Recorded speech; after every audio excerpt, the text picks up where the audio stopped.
Hey guys, welcome back to another episode of We Evolve. Today we are talking about comfort shows. But before we start, as you can see, it's only me and Alina today. So it's kind of, But yeah, that's going to be the new style from now on. Yeah. With our lives as busy as they are, you might have 2 people on an episode, you might have 3. So stay tuned to find out more. Yeah.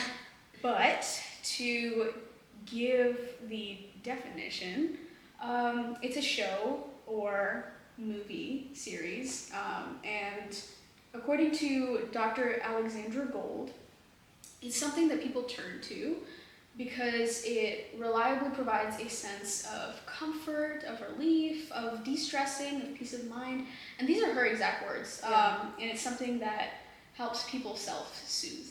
So that's the whole point of comfort shows. It's not just for entertainment. It's for having some sort of maintenance to your mental health. Which honestly, I completely agree. I feel like when I used to, I haven't done it this summer, but usually when during the school year, I will have that up 24/7. I'm like an iPad kid, okay? So that Netflix or whatever I'm watching, when I'm doing the dishes, I put it up. When I'm honestly doing busy work, I have it up. It's just kind of something to de-stress my mind in a way. So it's just comforting, and it's okay, I'm able to relax. I don't have to lock in right now. Yeah, for sure. For me personally, I also have it on at all times, 24/7, because It's always running. it's always running. You know, it's Brain Rot on TikTok, where it's you have they're doing something, Yeah. there's an actual intellectual video, and Mhm. it's on the top, it's slime, someone's Oh, doing yeah, slime, yeah. but it's in a way, it's it kind of keeps you locked in a way. Yeah. So I looked on my phone Mhm. for screen time, and it said 23 hours and 57 minutes. yeah, But the reality is, I'm probably spending 1 hour on my okay, phone. so you're probably more than me. That's insane. The other 23 hours, it's my phone might be running, Yeah. and it's just a show. Keep in mind, I feel like screen time is not completely accurate, because I also got a notification last week saying that my screen time on average was 2 minutes. Bro, It's not possible. no shot. So I don't fully believe that. So, but I will admit I do spend a lot of time having it on the background. Can I ask a question? So you're telling me it's 23 hours, so what are you watching right now? Normally it's Shrek, No. Brooklyn Nine-Nine, or Modern Family. So are you rewatching these shows, or? Yeah, I kid you not, this is such a weird, very weird thing for somebody to admit on the internet. But this weekend, if I were to accumulate Shrek 1, 2, and 3, Okay. I've probably watched, or not this weekend, this week, and it's currently Wednesday, so starting on I'm Monday, scared. I've probably watched Shrek over 20 times. Oh Over my 20 god, times. bro. And it's not just a personal thing, it's also a family thing. My sister will be on the couch with me. Yeah. She'll be watching me wash dishes while she's cooking something, and we'll both just have it on passively. So it's a whole vibe. It's a whole experience. I love that. Don't know why. Yeah. I think for me, if I had to ask myself and take an introspective look, it would be because it's very difficult to sit with one's own thoughts. So imagining the scenes of something that you've seen over and over and over again, and playing it in your head as a distraction so that you don't have to sit with your own thoughts, is better. Which is true. It's when I'm stressed about homework, or I'm stressed about an exam, when I take my break from studying, it's to watch shows. And it's me having it on 24/7. I was able to finish give it 5 seasons. I can do it in a week, maybe shorter. I'm not gonna lie. And it also helps me lock in, because it keeps me focused, yes, right? Because you become stressed Right. about the idea of having to do work. So to calm your nervous system down, you have it up. So now that you're calmed down, you're in a more stable mindset where you're able to get work done. that might not be the case for Mhm. a lot of people, but for those that rely on comfort shows, that is the case. So moving on to the points of what it provides predictability and helps with loneliness because people can build relationships with these characters. So I'm going to start off with that point. There's a lot of points Right. that we're going to make throughout this episode, but that's one. So people, like I said, build relationships with these characters. If they don't have access to the outside world, and I'm going to be mentioning Shrek throughout this entire podcast, I feel, because it's such a prime example. I've memorized every single line of that movie. Genuinely, I've memorized every single line of that movie. But So who's your favorite character? all of them, because like growing up, what would have certain characters where if we were behaving like a certain character, my family would call out that character and say like, you're acting like Donkey right now, or you're acting like Shrek right now, you're acting like Fiona right now. And sometimes I would do impressions of Shrek or of Donkey. Yeah. And my dad, like I was a kid, I was maybe 4 years old, because Shrek came out around May 2001. What? Yeah. Because I remember I grew up with Shrek too. And like me and my entire family were like, maybe not, I don't know about that, but like me, my brother, my mom were very like interested. My mom used to watch Shrek in her like free time. Like she was just in the mood, she like puts it up, and I'm like what are you doing? Oh my god, my mom did the same thing. Okay. So this was the tradition. Right. Every night, almost every night, it was either Shark Tale, Madagascar, or Shrek. And now and this is like, there's more. So there's B Movie, for example, Flushed Away, Over the Hedge. My mom put me on that. Yes. Over the Hedge, my mom put me on that too. Uh-huh. Like Yeah. I feel like this is maybe a universal experience because of Universal Is it Studios. Stella? Like Stella? Is that Over the Hedge? I swear. Oh, Stella. Yeah. Oh my god. This is what I mean. Like, you could just say one word and I know exactly what you're talking about. But you also feel like joy. Because it's like, it Yes. connects back to like a personal memory. It's bringing back that comfort where It's for nostalgia. yes, for me personally, like I would watch Shrek with my family every single night. I would watch it with them every night, and we would set up the popcorn, we would come together, and those are, to be honest, some of the best memories I've ever had with my family. And it would bring us together. And my mom, as an immigrant, she didn't understand American culture or fairy tales or American humor. So she would watch this to build this familiarity, to conform in a way, but in like a nice way. And it made her more familiar. It made her feel discomfort. She was able to laugh about things that she just didn't understand and also grow in that understanding. She told me this when she's like, Shrek was the first time I was actually introduced to American culture, American fairy tales, because it's a parody on Disney. It is, yeah. And like back when I was talking about how my father would be like, do Donkey, I could recite every line. Like I've done this before where I would just recite the entire movie. Oh sometimes my my family would be impressed, sometimes my family would be extremely annoyed. Like my dad would be like, do Donkey, and it'd be like, man, you almost burned the hair out of my nose, just like the time. Then I had some rotten berries, then I had some strong gases eking out of my butt that day. Why are you following me?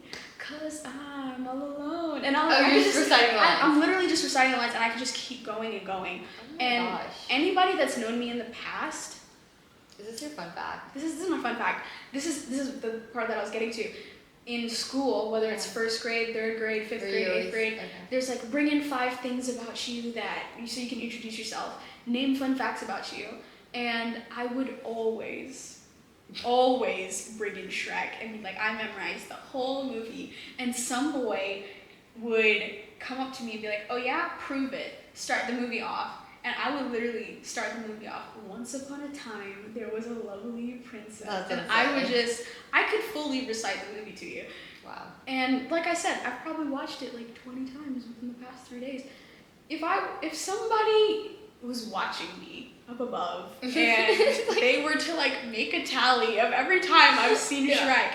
Well over 2,000 times. I am absolutely sure of it, hands down. So I'm definitely not up to that number, but obsessed. But I love it. It's my childhood as well. Like me and my family would watch it all the time. So it's like very similar with your path and my path, but yeah. Like we could all be different. We can all come from different places. Whether you're an immigrant from India, a first generation kid in America. Your accent came out.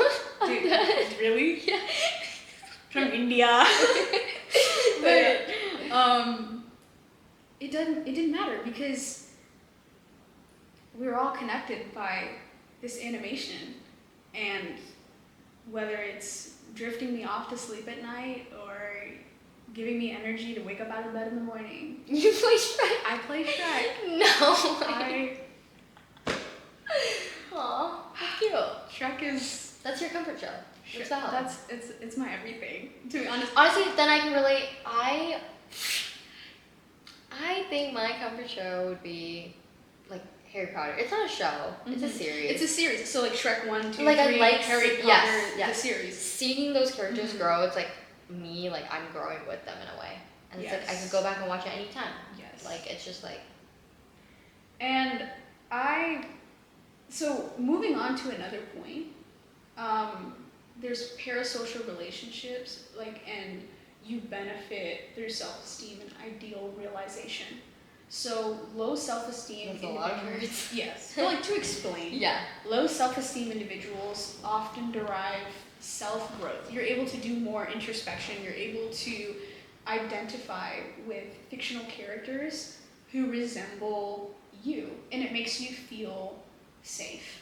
And I bring up Shrek, because I lived through the characters vicariously. When you're a child that hasn't been able to have the opportunity to play outside or explore the world or make friends, then you live through these movies and you make friends with these movies, you have relationships with these characters, they become a part of you and you become a part of them. Right, exactly. And they shape your view of the world. And it makes you become more safe and familiar with the people and places around you. It has more of an effect than words can describe. And I think that's a perfect way to explain. Each of the characters. Yeah. They have low self-esteem when you think of every single character in Shrek, and they find each other and form a family, and it makes them whole again.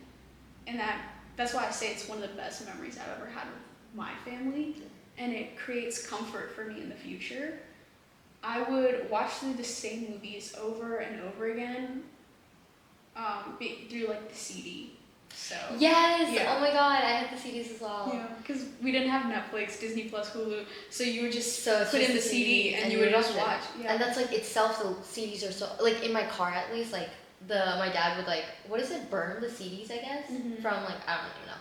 And we would play it in the car, and every time we go on a car ride, that's what we watched. And it was the same couple of movies. We would be driving to Florida for 15 hours. Yes. We'd play Shrek at least maybe 5 times. Yeah. And then there would be other movies as well.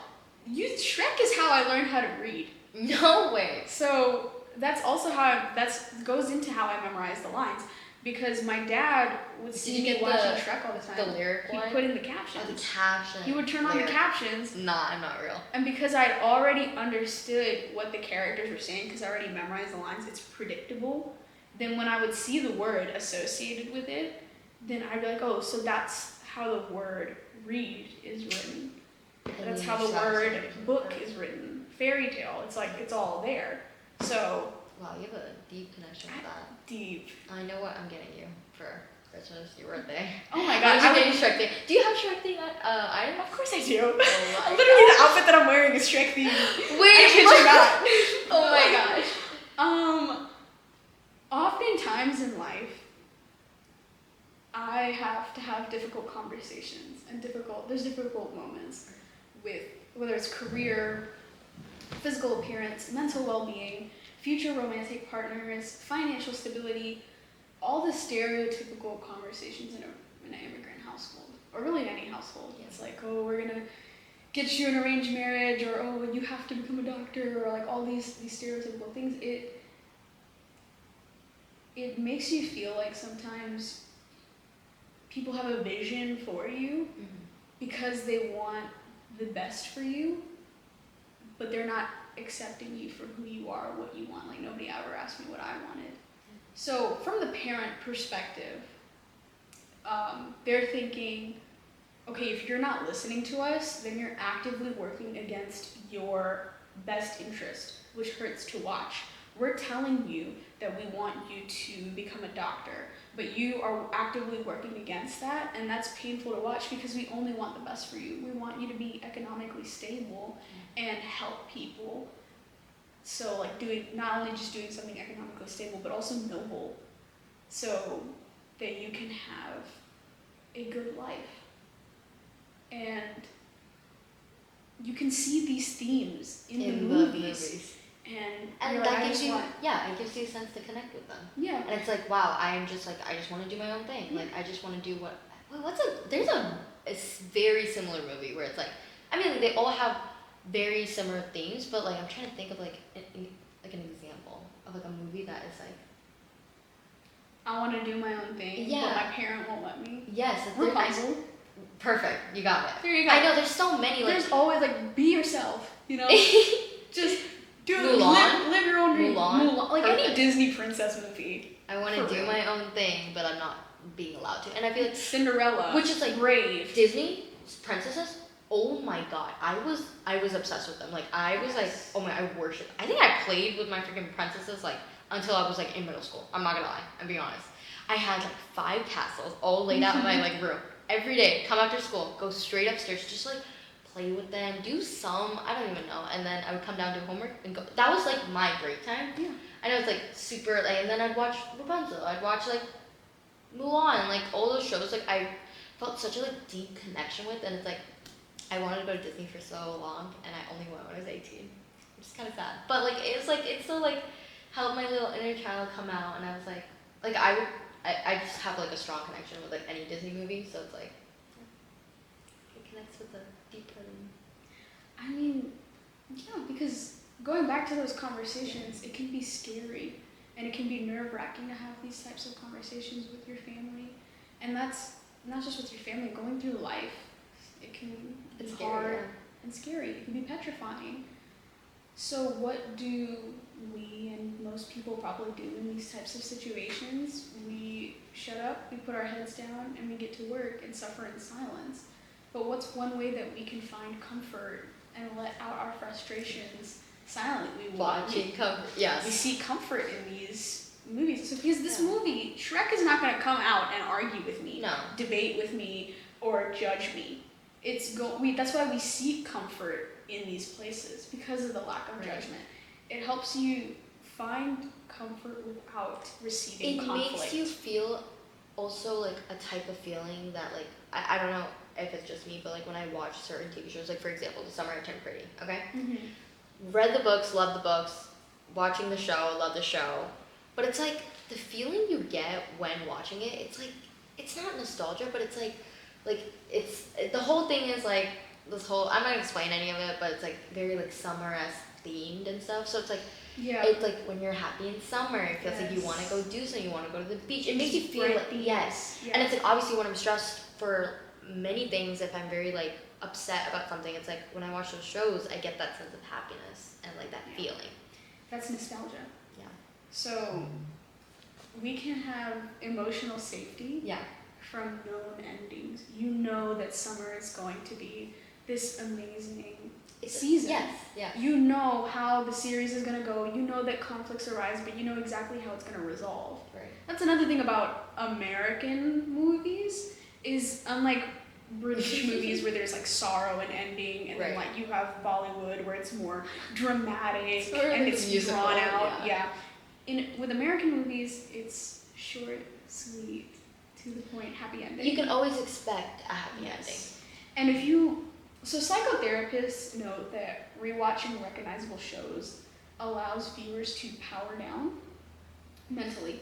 So when you know what the outcome is, there is reduced emotional arousal. So when you watch something for the first time, you're like, oh my gosh, what's gonna happen next? You don't have that feeling anymore, and it makes you feel safe because you're not having this cortisol anxious. come through. Yes. Yeah, and so it calms the nervous system. So when you're watching these movies and you know these themes, you know them by heart, it makes your heart feel safe. So you always know exactly what's going to happen, and it's like very nice when you just try to like, you know, chill, not really do much, or like you don't want to think about like whatever is bothering you, that you can go and watch a show and you're like, oh, like, I feel so happy, I feel at home, like it's nice. You feel like that. Another, going back to familiarity restores familiarity restores self-control and reduces mental fatigue. Okay. When you're watching familiar content, after mental exhaustion, you can have a hard day at work, hard day at school, you still have stuff to do at home. You have chores, you have homework, you have responsibilities, people to tend for, things to take care of. You take back your self-control. Somebody might have gone off on you, you might have had a hateful comment come towards you, and other people's, we would know, other people's opinions are just something that you can't control. So to take back your sense of self-control and your mental resources, it takes more effort more cognitive effort if you were to have new stimuli. So like people like to recharge with movies, is what I'm saying. But if you have a new movie, it takes more mental effort because now you need to pay attention. But if you have other things to do, you put this shit as a background to replenish while you're doing all this other stuff. Oh my god, you like perfectly described that. Cause like when I like after this probably I'm gonna go finish this like episode I was watching, but it's like I've already like I know what's gonna happen. Like it's like it took me like over an hour to drive here. Guess what Did I was you doing? I literally watched Shrek while I was on like I was speaking. It's brain rot, bro. It is brain rot. They turned it into brain rot, but not Shrek. Like I'm talking like just doing stuff while having a movie playing on the side. It's brain rot. Like you need something running, you need something stimulating your mind. And it's like your homework is not up. I literally cannot sit and do just like it's like not useless, but it's like really it's genuinely it's just busy work. I'm just completing assignments by clicking stuff. I cannot do that in a single sitting. Like I need to have something playing in order for me to do it. So again, it goes back to sitting with your own thoughts. Sometimes people can't do that. Sometimes people have a hard time paying attention to things for long periods of time. So if you have this running in the background, you don't have those distracting thoughts or harmful thoughts playing. I also feel like I'm wasting time though. Like it's like not because I'm watching it. Like if I was just strictly doing that activity, I'm wasting time. I could have a show running. I could watch it. I could finish 2 episodes today. I'd be like, okay, good. Like I'm kind of on track. And it's like because you know the time of the episodes, so you know exactly how much time you're spending on something. Exactly. So it's like kind of like comes in like productivity guilt in a way. Yeah. It's like you feel like you could be more productive by watching a show that you're in the process of completing while doing work. So you're doing 2 things at once. But like if I was just doing the work, I'm not gonna feel as like productively like capable. I don't know what the word is, but you know what I mean. But because like I know how long a car ride is, or I know how long I took on a task based on the movie Shrek.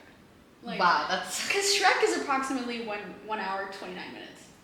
Okay. So you're like, okay, so she's obsessed. I'm done. No, but like that tells me there's 24 hours in a day. I could watch Shrek approximately. You know what I mean? Just no. Did you dress up as Shrek like in Halloween ever? Any Halloween? We're not gonna go that deep into it. I got the answer. But just don't go through my mother's camera roll. But seeing people that are our age, I've never seen this before coming to college. But after spending more time seeing more people that are around my age living their daily life as opposed to just seeing them in school, in all the dining halls or little pop-up Oh my restaurants god, that I see, yes. I will always see, and it's always a female, I'll always see at least one, at minimum, at least one girl sitting in a corner or sitting in a booth, eating her food, watching a comfort show, and it's usually with the area that we're in at the time period we're in, Yeah. it's always either Modern Family or Friends. Maybe a few times I'll see Brooklyn Nine-Nine Wow. or How I Met That's Your crazy. Mother. The thing is, for like, I used to be so shy to do that. Like when I was in freshman year, I was like, or freshman year of college, I was like I used to like religiously. Food comes out, like the freaking show comes out as well. Like I genuinely, like it's hard for me to like. Oh my god, it's so I haven't done it in so long. Like I can't eat and like I can eat and talk to my friends obviously, but I can't eat and like if I'm alone eating and like not watching something, it's like I feel weird. Like I don't know, that's not my break, you know. So it's like when I saw other people doing it at the dining halls, I felt more inclined to like do it with them. So it's like it's a part of American culture. I like look like I'm doing work, but it's like I'm watching TV and it's like nice. Because with American culture, there's a whole hustle culture. Yeah. So you feel like when you're eating, you're taking a break. Another part of that is more people in this country have been watching TV while they eat. That's just a part of the lifestyle. Versus if you look at more Asian countries, they have to focus on their food. And that's why they eat less, because they feel full sooner, because they've been staring at their food. As opposed to like American people, they distract themselves so they don't comprehend how much food they've actually taken in. But they're eating. Yeah. Yeah. And that's just like that translates to different activities. Yeah. If you don't enjoy the idea of the mundane things, like brushing your teeth, going to sleep, waking up, doing your laundry. I do my morning routine while watching TV. Yes. It makes things go faster. It makes things go faster because you know the time, you know how much you spent. I do my makeup while watching TV. Yeah. And it's as problematic as this sounds, we are not even close to being the only people that do this, and it's a cultural thing. Yeah. Or like TikTok, which I'm not considering TikTok as a comfort show, but if I wasn't watching a show, that music that TikTok is, it's playing. I'll just keep swiping. I'm putting lotion on myself, swipe. You know? I don't have TikTok, as I've mentioned in previous episodes. I might download it for the sake of research, but honestly, do it. You're gonna get hooked though. It is. Trust me. Like I came in, I was like, no, I hate this. Like I miss Musical.ly. I was like in that era. Once I got TikTok, oh my god. Because I know I'm gonna get hooked. That's why I'm so hesitant. It's brain rot. Like it's like in the morning, wake up, I have to check my. I just look through Instagram, look at Snap, and then I check TikTok, and I scroll. I doom scroll for 30 minutes before getting out of bed. It's a waste of my time. Yeah. But that's the sense of... It's comfort. It's comfort. It makes me comfort. It makes me comfort. It makes me comfortable. That's like less of comfort, more of routine and habit. Yeah. But like when TikTok was deleted, oh my god, my finger would just like go and swipe automatically. Wow. It was like a phantom. Oh, how do you say it? Phantom? Like, yeah. Like it was just like so natural for me to boom boom swipe TikTok, but there was no TikTok because I clicked TikTok. It's not gonna work. I felt so free in my day. I felt like you know. It's like imagine if TV shows were removed like that. Don't know what I'd be doing. So that brings up coping stability. So there's ritualistic exposure reinforces coping stability. What that means is repeated comfort shows, or in this case, the scrolling, viewing, can act as a personal ritual. You wake up in the morning, immediately grab your phone, scroll. That's a ritual that also brings comfort. And you can't start your day without doing that. It's going to feel weird. Yes. And whether that's scrolling, whether that's eating and watching the show, it makes you feel structured. It brings more control to your day. And it offers this predictable behavior that stabilizes your mood and supports, again, habit-based coping during uncertainty. You may have a test in the morning. You may have an interview coming up. You may have a tough conversation that you need to have. What do you do to distract yourself? You go through your habits because you know exactly how the outcome is. You've done it day in and day out. So not only does that make people get hooked, it makes people come back. And that's why people watch these shows or these movies over and over again. Because life is unpredictable and scary. And But that's the one thing that's stable. Mm-hmm. That's the one thing that they know for T it's not going to change. Because you've seen it. You've seen it. It's the same thing. Yeah. Wow. And that predictability lowers stress and soothes anxiety. So to source another Dr. Pamela, I apologize if I'm mispronouncing this name, but Dr. Pamela Rutledge explains that repeatedly viewing the same show reinforces that emotional stability. If you were raised in a household, or if you have habits in the future that, like if you have a job that created emotional instability, let's just say you're working in like emergency forces where you have to remain calm but the situation is always becoming unstable, this offers, again, that ease and anxiety because of that predictability. I don't know what's going to happen next. I don't know if this person's going to get mad at me. I don't know if this person's going to get sad. I don't know what terrible situation I need to handle. But when you always come back to this show, you always feel safe because you always know what's going to happen. Yeah. Especially when you're like going back to the college thing. You're growing up. Life's getting harder. Things are becoming more unpredictable. More people are getting mad at you because you're not being as responsible as you should be. Yeah. And you feel that guilt. You feel that pain. Those growing pains. What is one thing you know is always going to be stable? Your comfort shows. That movie that you've been watching since you were a kid. That show that you've been viewing since you were in school. It kind of connects. It gives you a sense of connection that it's like you're bringing your inner child in a way, and it's like no responsibilities, no like it's just you sit there without your thoughts, just watching your show. Yeah, you can travel back in time. Yes. And that's what makes it so tragic yet so beautiful. Yeah. I'm gonna go watch. I'm gonna go watch TV after this. And you know what? You do you. You know what? I know you're gonna start watching Shrek in a second. Shrek 1 on the way here, Shrek 2 on the way back. Like it's just Shrek 3 when I get home. I love Shrek 3. Honestly? So Shrek 1 and Shrek 3 are my favorite. Shrek 2 is so bad. Really? I hated it. I think my community. Sorry, is that the fairy tale one? Yes. Oh, Loki, I like this. So the one where they introduce Fiona being from far, far away, and then I like her too. parents. What is 3? Most people? So that's the 3 is like where you bring in all the fairy tale creatures from traditional Disney movies. So Snow White, Cinderella, Rapunzel, Sleeping Beauty. They're in Shrek 3. Oh. So okay. What was the conflict on that again? I mean, I know. So what happened in Shrek 1?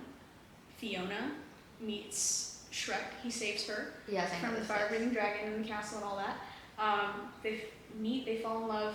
Get married happily ever after. The kids come in 3. Rumpelstiltskin is number 3. Rumpelstiltskin is 4. Oh, I love the 4th one. Oh my god, how many Shreks are there? There are 5.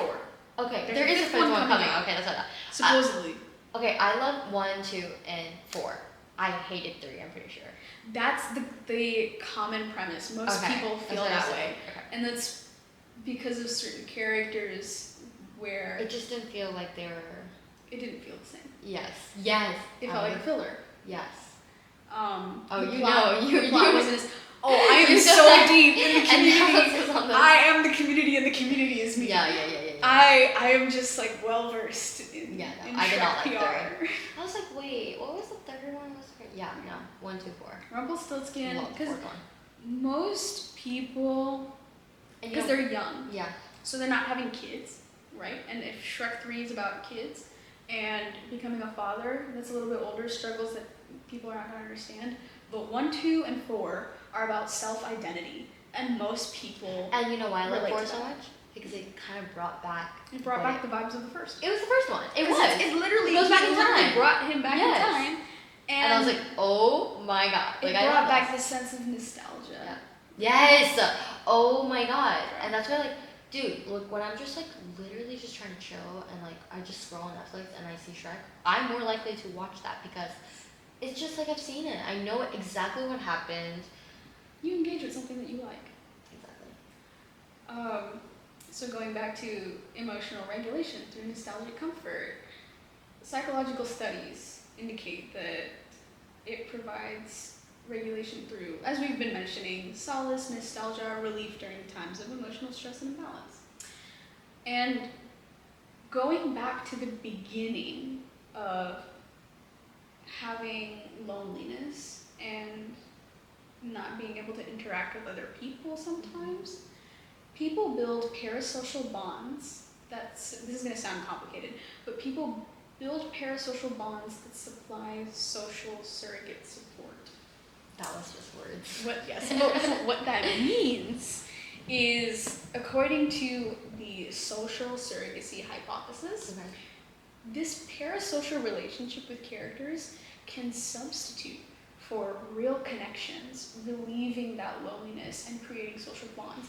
So if you feel as though you are not comfortable coming to certain people with very hard topics, rather than having to have these conversations, you can watch characters that go through the same thing as you, Yeah. and find that sense of relief through them, where everything worked out for them, so I have hope that everything's going to work out for me too. But rather than going and seeking conflict in order to find the light at the end of the tunnel, you just look for the light through a fake tunnel. It's like through an artificial one. false reality. It's not giving you, it's like false hope. It's like, yeah, you're coming in with like, oh my gosh, like this person is also going through, like everything will work out for a reason, but not everything is like a fairy tale, and not everything is like your comfort show. This is like real life. You can't do. Which is the beauty of Shrek, because they kind of address that. Yes. Right. Well, I mean, he still got the girl. He still got the girl, but that's where the hope comes in, where regardless of what happens, things are gonna work out. And even as an Eventually. ogre, he was like realistically, the movie was supposed to play out that Fiona would get with the prince or the king, and everything would work out. And that's how typical like fairy tales were. But that movie did show like, you know, it doesn't have to go exactly like that. Yeah. She was an ogre, She was an which no one that's the expected. plot twist. Yeah. And like they address that in the second movie as well. Oh really? Where the fairy godmother leans into Shrek's ear, or like, and they're having a conversation, and Shrek's looking out the window, and he's like, Fiona, Fiona. And then eventually she says, like, the fairy godmother mocks him, and he's like, oh shoot, I don't think they can hear us, pigeon. And she's like, it's time for you to stop living in a fairy tale, Shrek. And she's like, no potion can change that. I'm not gonna go and quote word for word, even though I basically did. But oh my god, like it hits so hard to my heart, because that's like, I can see that happening in real life, where you have your dream, your goal, and it's so close. Shrek was a human, Fiona was a human, and you have this goal to live in happiness as this perfect, picture perfect couple forever. And even though that's the goal, in reality, sometimes that doesn't always work out. And sometimes what you want to work out isn't what's meant to work out. And there are doors that closes, but windows that open. So even though Shrek is looking through this window that is closed, and the doors are closed on him being with Fiona as a human, there's this other opportunity open where his love is truly tested. And even at the end, where they're like, they could still have this option, where they can stay like this forever, they still choose each other's truest self. Yeah. And these movies teach you about values and how you can stay true to yourself. So even when you're going through the trials and tribulations of life, there's at least one thing that stays the same, and it keeps you grounded in a very silly way. It's a silly way. Yeah, it's a like rhetorical analysis on Shrek. Yeah. Which is probably not what this is supposed to be about. Yeah. But all this ties back to mental health. We're talking about the mental health of these characters. Right. And the mental health of us. And Watching it's it. parallel. Right. Yes.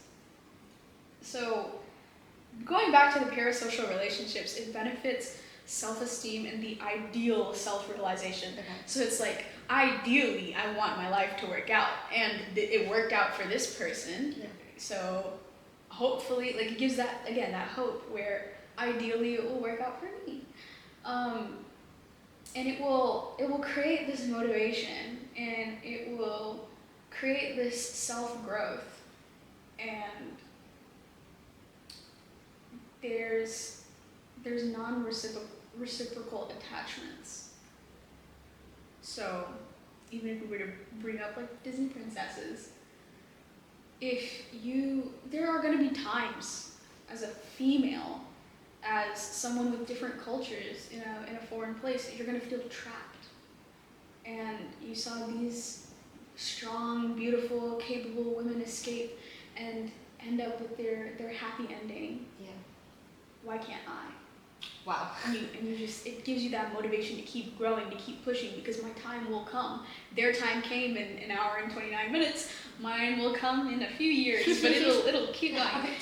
And so people just keep watching this because it's motivation in a way. It's like if you're trying to prolong this hour and 29-minute story, at least do it like, while watching. Yes, you're trying to make it parallel to yours, but instead of an hour and 29, it's going to be like 5 years, 6 years, 10 years. Yes. So you just keep working at it, and that's where montages come in to speed things up a little bit. To be honest, because like there are 4 individuals that raised me. Okay. My amachi, it's my grandmother, my mom, and my dad, and the entire production of Shrek. And all the other DreamWorks and Universal and Disney Studio movies. Yeah. They helped raise me. It shaped your childhood. Yeah. It gave you a sense of like connection in a way, and it's like, you know. My parents wanted to put these movies in front of me for a reason, because they're kid friendly and they teach you these good values. And you didn't know that. I didn't know that, and so I made a little poem a long time ago about you made this poem. I made this poem. Okay, wow. And it's called Motivation of Valiant, Inspiring Endings. And when you find the acronym of the title, it's MOVIE. Wow, okay. And it starts off with, where would I be now had you not been there to raise me? Mesmerized, I could barely read a sentence, but I memorized and recited every word you uttered. I listened to your stories until they were engraved in my head. Your tall tales were the only thing that put me to bed. I learned to shapeshift into every character you portrayed. I was never dismayed, and I knew you wouldn't degrade. You planted in me hope as my broken brain was budding, giving me figures both cunning and stunning. Water filled my soul, and light was given through its windows from the crack of dawn to midnight. Only you could bring my family together, because obtaining your lessons and beauty required silence. You were my world because I didn't have one of my own. You always answered when I called you on the phone. You always gave me company when I was alone and the storms entered my home. You gave my heart roots so that it could still beat today. I still wonder, would I have it any other way? Oh my god, that is so good. And wow. I might tweak it, where it's like, that's the reason why I always hit replay, or like something like that. Oh, I love that. And so that was really good. I might change the ending to that. Thank you. That was really good. Thank you. You're some poem writer. That's insane. I love writing poetry, and like my love for that all stemmed from reading what these writers would put out and the content of these movies. So that's why I am so willing to spend an entire episode talking about the movie that started it all for me. Yeah. So I sound obsessive, and I'm sure that if people didn't watch the whole episode, they'd be like, this girl is crazy. But if they watch until the end, like, oh, this is justified, maybe. I get it. At least she did something with it. I learned something about you. Yeah, and I learned something about you. Yeah. So we learned how we're more similar than we realized. Yeah. And we have like the same, I guess, coping mechanisms in a way. Yeah. We like to watch comfort shows while doing activities and stuff. We both realized that we wouldn't be the individuals we are today without that. Yeah. So I think that's a great way to end this episode. Thank you guys so much for watching, and make sure you tune in next week for our next episode. Bye.